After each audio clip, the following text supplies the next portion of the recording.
नमस्कार, मैं जूली तिवारी हर समय आपके साथ न्यूज़ चैनल में आप सभी का स्वागत है। तो चलिए नजर डालते हैं आज के कुछ मुख्य समाचारों पर। अंबरनाथ नगर परिषद ने अतिक्रमण और अनधिकृत निर्माणों पर की कड़ी कार्रवाई। अंबरनाथ नगर परिषद की टीम ने शहर के पूर्व और पश्चिम क्षेत्रों में अतिक्रमण और अनधिकृत निर्माणों के खिलाफ सख्त कार्रवाई की है। अंबरनाथ पश्चिम क्षेत्र के दरगाह के पास 20 टपरी और अनधिकृत शेड पर कार्रवाई की गई।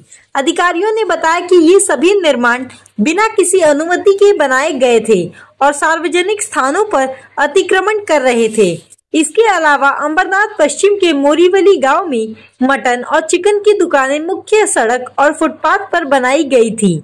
नगर परिषद की टीम ने इन दुकानों को हटाने की कार्रवाई की और कहा कि किसी भी व्यवसाय को सार्वजनिक मार्ग और पैदल चलने वालों के रास्ते पर संचालित नहीं होने दिया जाएगा। अंबरनाथ कोचगांव के आरक्षण क्रमांक 14, 15 और 16 में स्थित प्लेग्राउंड और गार्डन पर भी 7 अनधिकृत दुकानें स्थापित थी। नगर परिषद ने इन दुकानों को अवैध रूप से कब्जा किए जाने के कारण हटाने का आदेश जारी किया। नगर परिषद के अधिकारियों का कहना है कि शहर में अतिक्रमण और अनधिकृत निर्माणों को रोकना और सार्वजनिक स्थानों की सुरक्षा सुनिश्चित करना उनकी प्राथमिकता है। उन्होंने नागरिकों से यह भी अपील की कि वे किसी भी प्रकार के अवैध निर्माण में शामिल न हो और नगर परिषद की अनुमति के बिना किसी भी निर्माण या व्यवसाय को संचालित न करें। इस कार्रवाई के तहत नगरपालिका ने स्पष्ट संदेश दिया कि अंबरनाथ में अतिक्रमण और अनधिकृत निर्माण बर्दाश्त नहीं किया जाएगा और भविष्य में भी ऐसी कार्रवाई लगातार जारी रहेगी ताकि शहर की सुरक्षा, स्वच्छता और नियोजित विकास सुनिश्चित किया जा सके। अंबरनाथ शहरामध्ये पूर्व आणि पश्चिम या ठिकाणी नागरिकांच्या तक्रारी प्राप्त झाल्या होत्या। फुटपाथवरती अतिक्रमण तसेच अंबरनाथ पश्चिम येथील दर्ग्याकडील अनधिकृत बांधकामाच्या तक्रारी वारंवार प्राप्त होत होत्या। त्यासाठी माननीय मुख्याधिकारी मगन गायकवाड साहेब यांच्या आदेशाने आज तिकडच्या कमीत कमी 40 ते 50 टपऱ्या जमीनदोस्त करण्यात आल्या, बाकीच्या टपऱ्या जमा करण्यात आल्या आणि तिकडचा पूर्ण रस्ता हा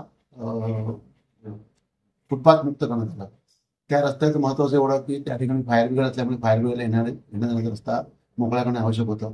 तसेच फादर अँगल पोद्दार स्कूल या शाळा आहेत, त्या लहान मुलांचा वावर त्या ठिकाणी असतो, वाहनांची वर्दळ असते। त्याकरता आलेल्या या वारंवार तक्रारीमुळे माननीय मुख्याधिकाऱ्यांनी आदेश दिल्यामुळे आज आम्ही त्या ठिकाणी संपूर्ण फुटपाथ आणि अतिक्रमण जे आहे त्याच्यावर पूर्णपणे कारवाई करण्यात आली। तसेच अंबरनाथ पश्चिम येथील मोरोली गाव या ठिकाणी अनधिकृत मटन शॉप, कोंबडीची दुकानं टाकण्यात आली होती। हा महामार्ग आहे, त्या महामार्गावरती कंटिन्यू वाहनं चालू असतात, तर या वाहनांमुळे त्यांना त्यांच्या अतिक्रमणामुळे वाहनांना त्रास होतल्या कारणाने येणाऱ्यांना त्रास होत नाही, ते फुटपाथवरती होते, तेही आज 25 दुकानं जमीनदोस्त करण्यात आली आहे। आज अंबरनाथ पश्चिम कोचगाव येथील आरक्षण क्रमांक 14, 15, 16 या ठिकाणी नगरपालिकेचं खेळाचं मैदान आणि ग्राउंड असल्या कारणाने आणि प्ले ग्राउंड असल्या कारणाने त्या ठिकाणी 7 गाळे अनधिकृत बांधण्यात आले होते। हे गाळे आज पूर्णपणे जमीनदोस्त करण्यात आले आणि आज गार्डनचं काम चालू करण्यात आहे। आरक्षणची जागा असल्यामुळे ते पूर्णपणे काढणे ही जबाबदारी नगरपालिकेची आहे। नगरपालिकेने आज संपूर्ण टीम नगरपालिकेची MSFचे कर्मचारी आणि कामगार घेऊन पूर्णपणे आज आरक्षण जागा रिकामी केलेली आहे आणि गार्डनचं काम चालू झालं। अंबरनाथ शहर हे खूप मोठं आहे। या एवढ्या शहरामध्ये लोकसंख्येचा वावर जास्त असल्या कारणाने अंबरनाथ फेरीवाले आणि यांची खूप एक मोठी समस्या आहे। ही समस्या असल्या कारणाने मी संपूर्ण नागरिकांना आव्हान करेन की रस्ता आणि फुटपाथ हे कुठल्या प्रकारचं अतिक्रमण करून वावर करणे हे योग्य नाही।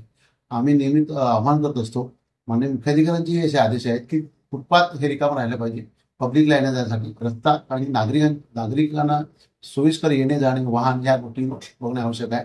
म्हणून मी नागरिकांना आव्हान करणार कृपया की रस्ता आणि फुटपाथ हे कव्हर करू नये, जेणेकरून अशा कारवाईला तुम्हाला तोंड देता येईल। अशा वेळेस खूप प्रॉब्लेम होईल, तुम्हाला ती कारवाई करणे आम्हाला बंधनकारक है। तो आज के लिए बस इतना ही।